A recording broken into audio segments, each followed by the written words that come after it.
गृहस्थ जीवन की कहानी, धन, धर्म और परिवार के बीच पिसते एक इंसान की सच्ची सीख। दोस्तों, बहुत समय पहले की बात है। राजस्थान के एक छोटे से गांव भैरवपुर में हरिराम नाम का एक आदमी अपनी पत्नी सीता, बूढ़ी माँ गौरी और दो बच्चों मोहन और गुड़िया के साथ रहता था। हरिराम का घर बहुत बड़ा नहीं था, लेकिन उस घर में एक चीज बहुत बड़ी थी, जिम्मेदारियां। सुबह का सूरज निकलने से पहले ही हरिराम उठ जाता था। वह आंगन में रखे मटके से पानी निकालता, हाथ मुंह धोता और फिर आसमान की तरफ देखकर धीरे से कहता, हे भगवान, आज का दिन शांति से निकाल देना। उसके बाद वह बैलों को चारा डालता, खेत की ओर निकल जाता और दिन भर पसीना बहाता। खेत उसका अपना था, मगर छोटा था। बरसात ठीक हो जाए तो दो वक्त की रोटी चल जाए, और अगर मौसम बिगड़ जाए तो घर का चूल्हा भी ठंडा पड़ने लगे। यही उसका जीवन था, उम्मीद और चिंता के बीच झूलता हुआ।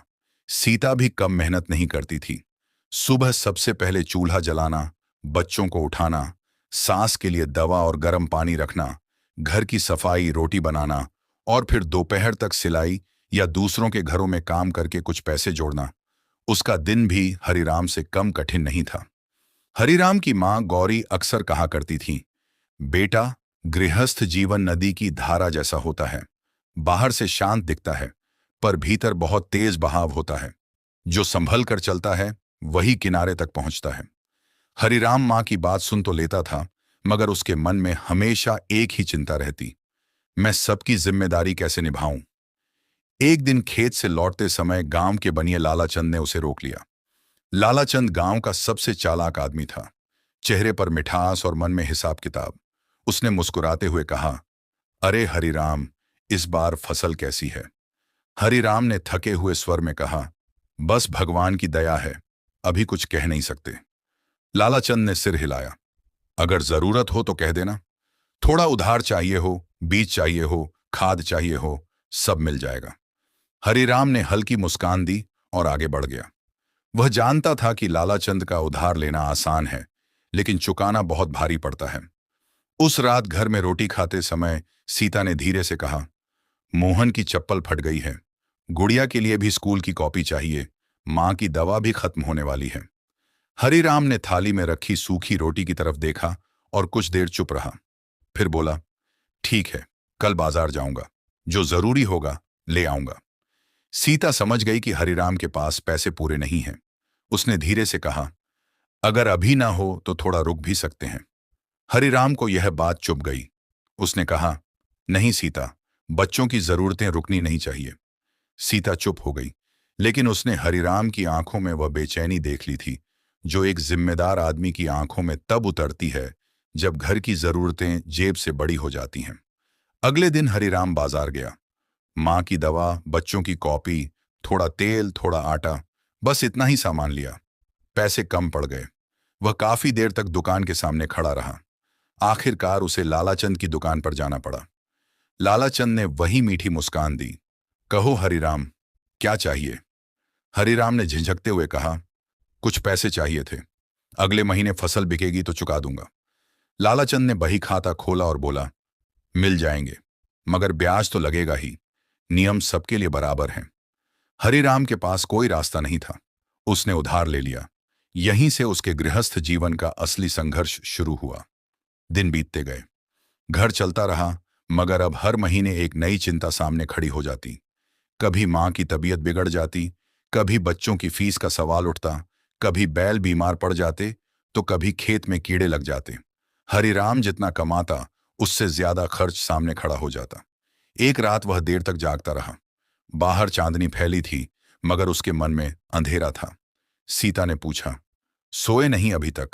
हरिराम बोला, नींद कैसे आए, कर्ज बढ़ता जा रहा है, माँ की दवा अलग, बच्चों की पढ़ाई अलग, मैं समझ नहीं पा रहा कि क्या करूं।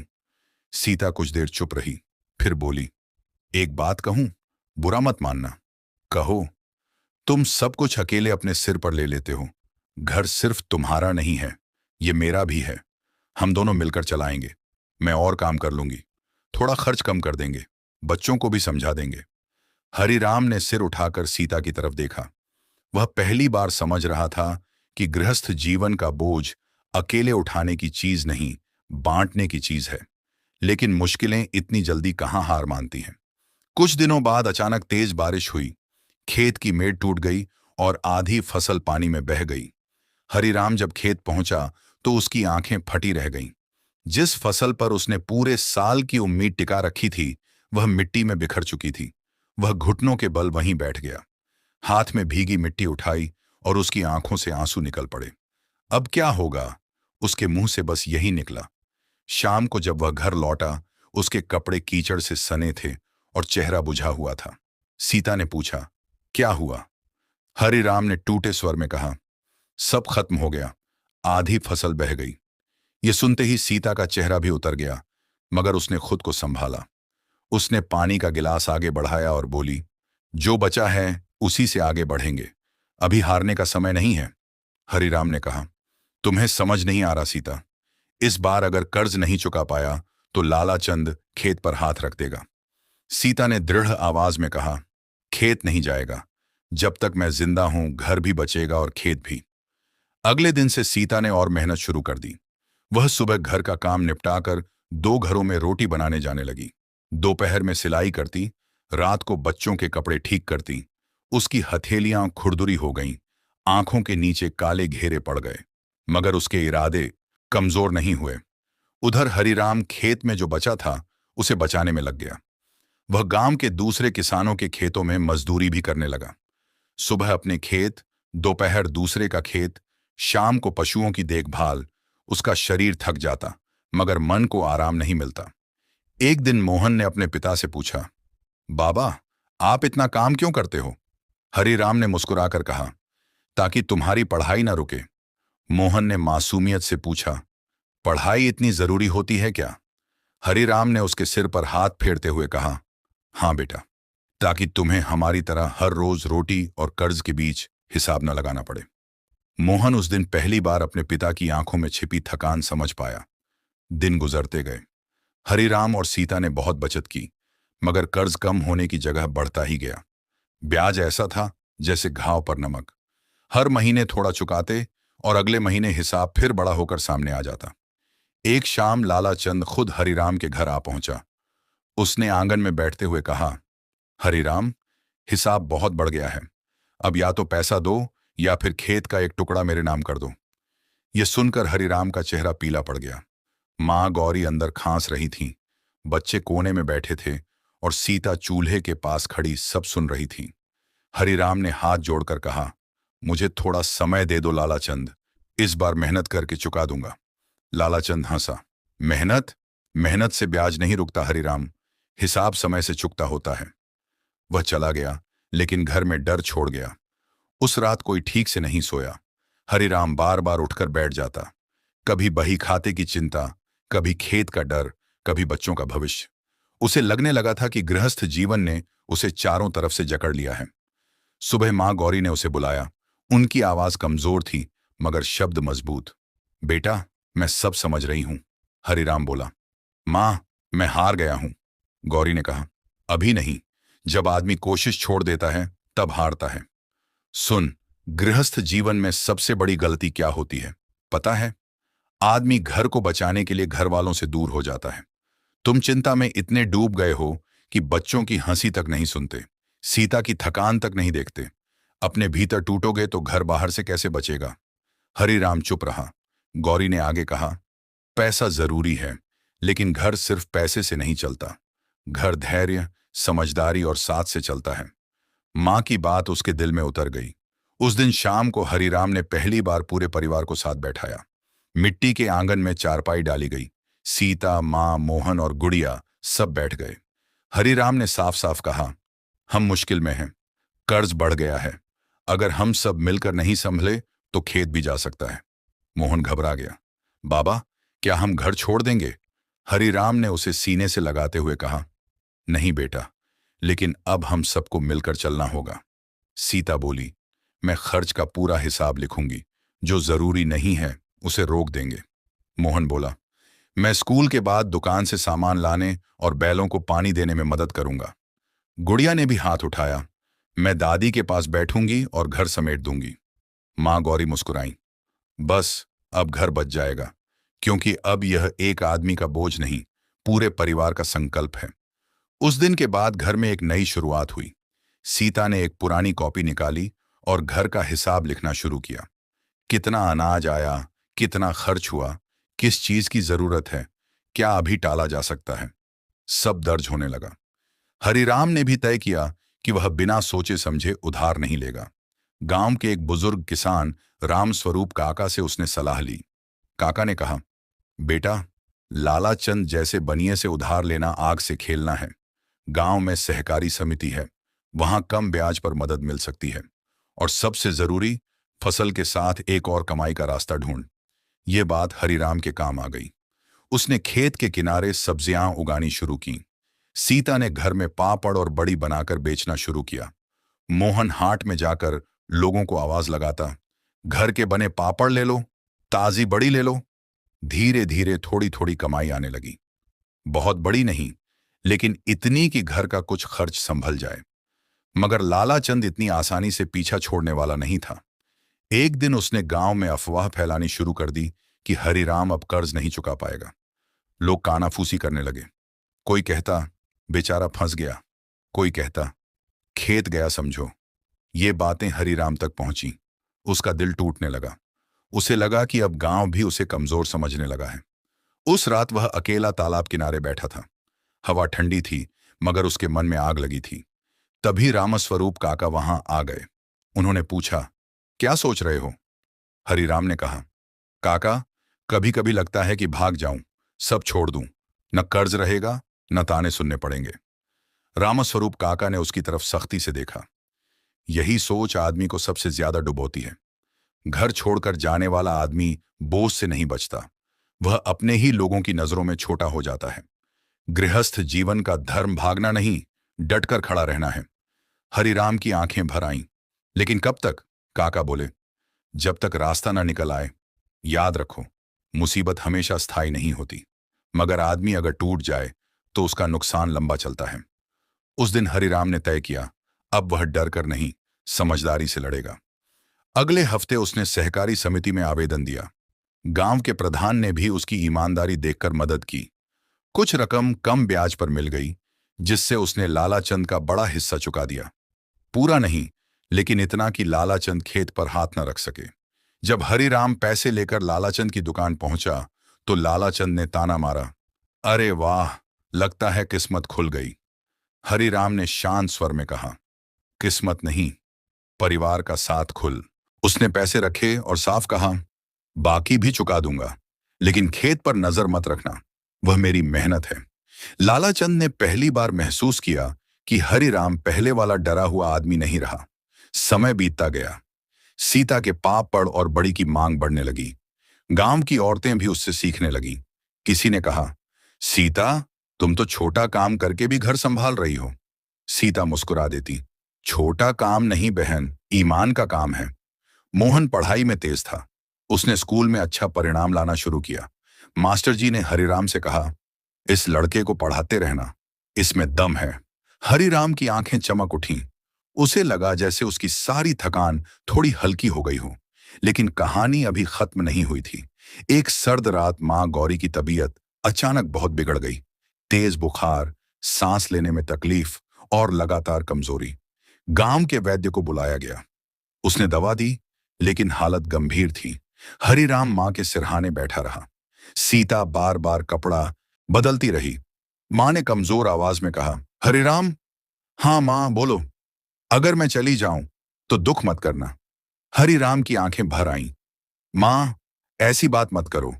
मां मुस्कुराई, सुन तो ले, मैंने जीवन में गरीबी भी देखी, सुख भी देखा और गृहस्थी का असली रंग भी देखा।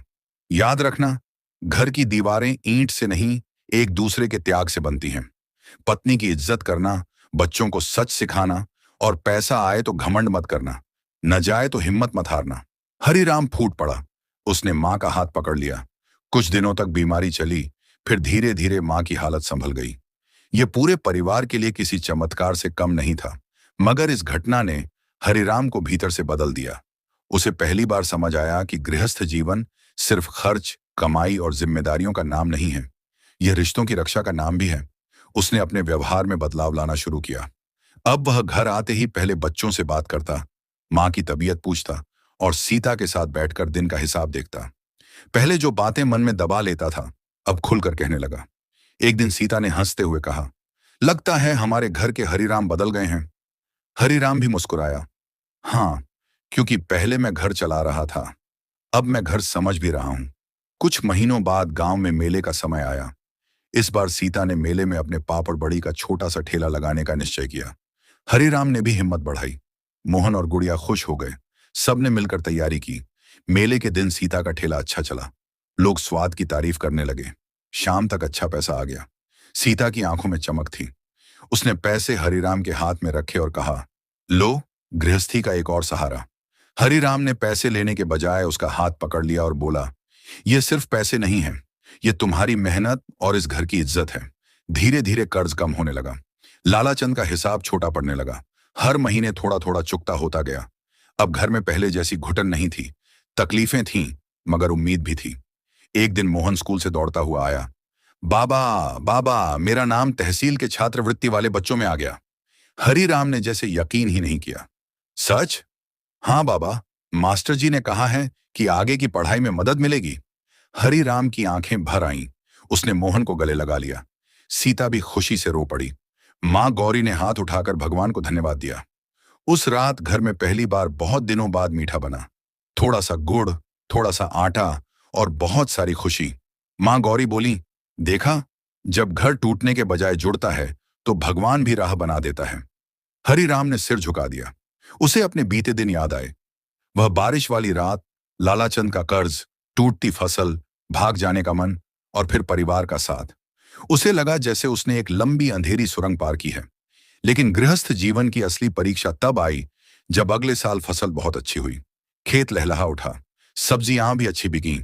सीता का काम भी बढ़ गया। घर में पैसे आने लगे। लोग तारीफ करने लगे। हरिराम, अब तो तुम्हारे दिन फिर गए। यही वह समय था जब आदमी अक्सर भूल जाता है कि उसने कठिन दिन कैसे काटे थे। एक शाम गांव के कुछ लोग हरिराम को उकसाने लगे। अब तो बड़ा पक्का मकान बनवा लो, थोड़ा कर्ज और ले लो, ट्रैक्टर भी खरीद लो। बड़ा आदमी बनना है तो बड़ा खर्च करना पड़ता है। पहले वाला हरिराम शायद इन बातों में आ जाता, मगर अब वह बदल चुका था।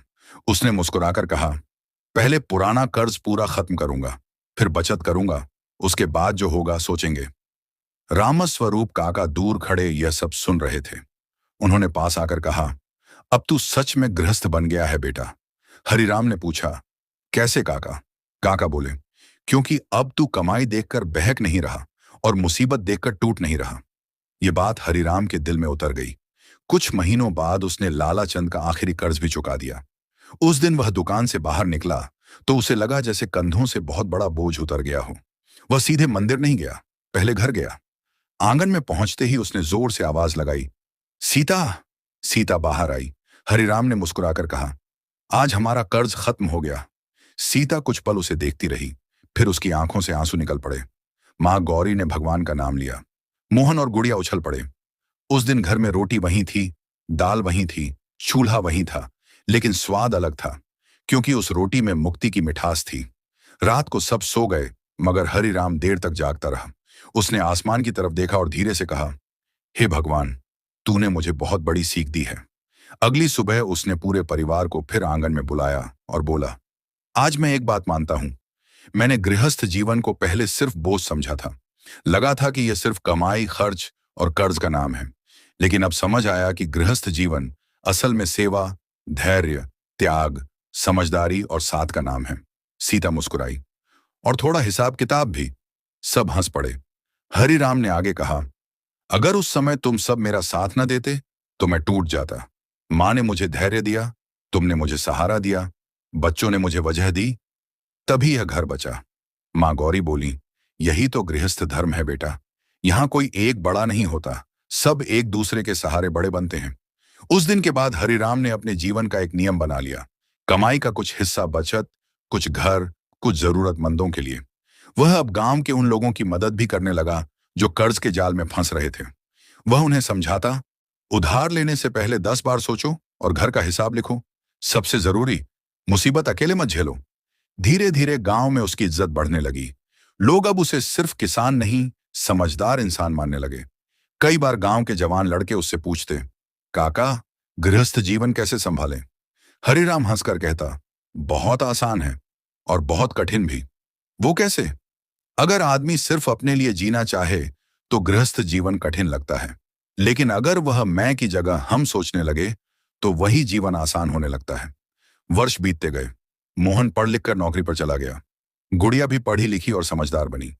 सीता का चेहरा उम्र के साथ शांत और गरिमामय हो गया। माँ गौरी बूढ़ी तो थीं, मगर उनके चेहरे पर संतोष था।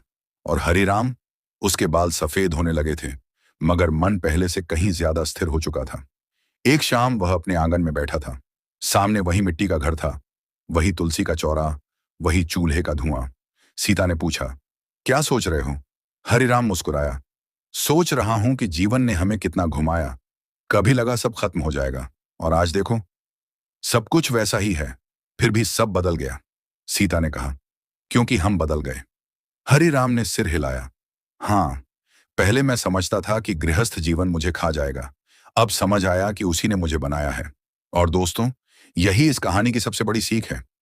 गृहस्थ जीवन सिर्फ रोटी कमाने का नाम नहीं है। यह त्याग का स्कूल है। यह धैर्य की परीक्षा है। यह रिश्तों की असली पहचान है।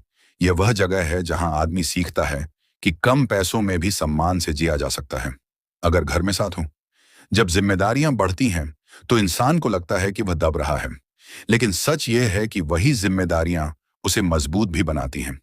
जब कर्ज, बीमारी, ताने और तकलीफें आती हैं तो लगता है कि सब खत्म हो गया, लेकिन अगर घर के लोग साथ खड़े रहें तो टूटती हुई गृहस्थी भी फिर से खड़ी हो सकती है। और जब अच्छे दिन आए तब भी संभल कर चलना जरूरी है, क्योंकि गृहस्थ जीवन सिर्फ बुरे समय में नहीं, अच्छे समय में भी परीक्षा लेता है। इसलिए अगर आपके जीवन में भी जिम्मेदारियां हैं, अगर आपको भी लगता है कि घर का बोझ बहुत भारी है, अगर कभी कभी आप भी सोचते हैं कि अब मुझसे नहीं होगा, तो हरिराम की यह कहानी याद रखिए। मुसीबत से भागिए मत, घर वालों से बात कीजिए, हिसाब संभालिए, धैर्य रखिए, और सबसे जरूरी, मैं अकेला हूं, ये सोचना छोड़ दीजिए। क्योंकि गृहस्थ जीवन का सबसे बड़ा सहारा पैसा नहीं, अपनों का साथ होता है। और जब घर साथ खड़ा हो जाए तो टूटी हुई फसल भी फिर से लहलहा सकती है, डूबता हुआ आदमी भी किनारे लग सकता है, और बोझ लगने वाला जीवन भी एक दिन आशीर्वाद बन सकता है। यही थी हरिराम और उसके परिवार की कहानी। एक ऐसे आदमी की कहानी जो गृहस्थ जीवन के बोझ तले दबा जरूर, लेकिन टूटा नहीं, और जिसने आखिरकार समझ लिया कि घर चलाना सिर्फ कमाने का काम नहीं, दिल बड़ा रखने का काम है। अगर कहानी ने आपके दिल को छुआ हो तो इसे यहीं खत्म मत होने दीजिए। अपने जीवन में, अपने घर में, अपने रिश्तों में इसकी सीख जरूर उतारिए, क्योंकि हर घर में एक हरिराम होता है, एक सीता होती है, एक गौरी माँ होती है, और हर घर को बचाने के लिए सिर्फ पैसे नहीं, प्यार, धैर्य और साथ चाहिए होता है।